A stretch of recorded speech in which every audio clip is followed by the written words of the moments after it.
Hello friends, and welcome back to the channel. In today's episode, I've got a super quick and easy recipe. I'm going to make some cheesy crackers. And when I say cheesy, I really do mean cheesy. There's more cheese in these than flour. This recipe will yield one jar like this. So if you're a bit more greedy, you can make more, just double the amount of ingredients. And as always, you'll find a full written recipe down in the description box with metric and imperial units.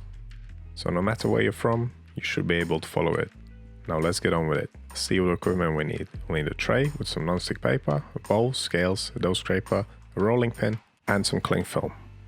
Now we'll need something to cut our crackers with. And you could use any of these. This fluted cutter that I'm going to use. You can use your dough scraper, a sharp knife, or pizza wheel. And if you're really lazy, you don't even have to cut them at all. Now ingredients wise, you'll need some white flour, corn flour, salt, some cold cubed butter, grated cheese, a bit of water, and some sea salt to sprinkle on top. Now get your bowl, add your white flour, corn flour, the salt, and the butter. You really want the butter to be cold for this step, otherwise it's just going to melt in your hands. So what you want to do is crumble it up. And if you've ever made biscuits before, you'll know how to do this. Coat the butter in the flour, and then press it between your fingers. You want to break it up and keep coating it in flour. And be patient with this, this will take a couple of minutes. You want a nice fine crumbly texture. This is what it should look like when you're done. Now you can add the cheese. And many different cheeses could be used.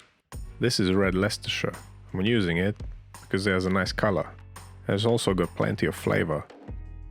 Now gently disperse it evenly throughout the mix.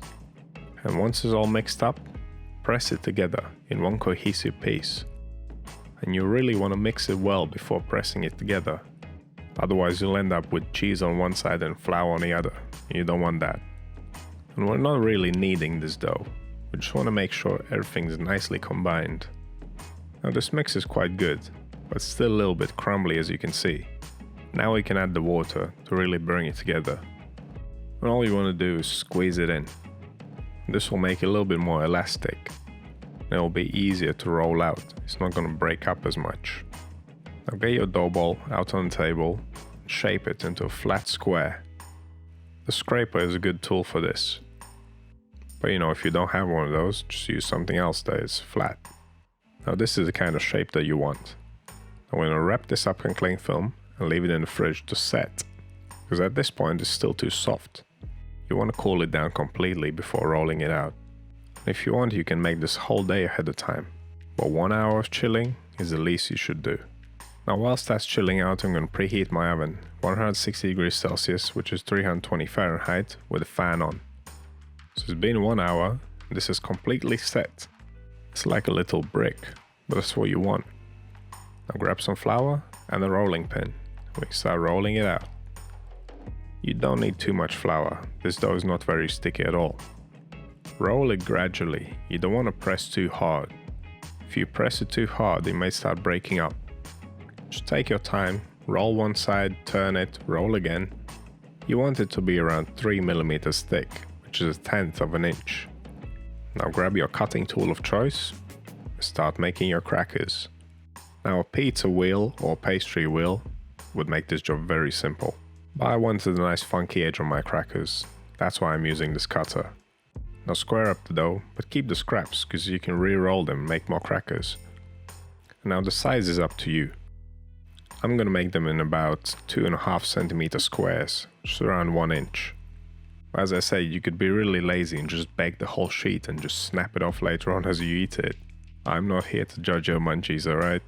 But whatever you do, after cutting them down, get them on a tray lined with some non-stick paper. Make sure they have some gaps in between them. If your tray is not big enough, then use 2 trays or cook 2 batches. Sprinkle them with some sea salt for an extra salty crunch. Now this is optional, but not really necessary, but it makes them look quite nice. Grab a skewer or chopstick and poke a hole in each cracker. Now get these babies in the oven. They'll take around 18 minutes. And if you like your crackers a bit more crispy, leave them in for another 3 minutes or so. But that's it, the simplest, cheesiest crackers ever. I can't believe I had not done this recipe before. but I'm definitely doing it again. Now you could leave these on the tray to cool down, then the bottoms will soften up a bit. So if you have a rack like this, just pour them out on the rack. But I'm pretty sure that you're not gonna wait until they cool down before you munch them. So if you have any questions or suggestions, drop them down in the comments as always. And subscribe if you haven't already. My channel is full of awesome recipes, and not only that, I also teach bread baking principles, which are far more important than just a recipe. So if you are into your bread, I'm your one-stop bread baking shop. Thank you for watching, and I'll see you in the next one.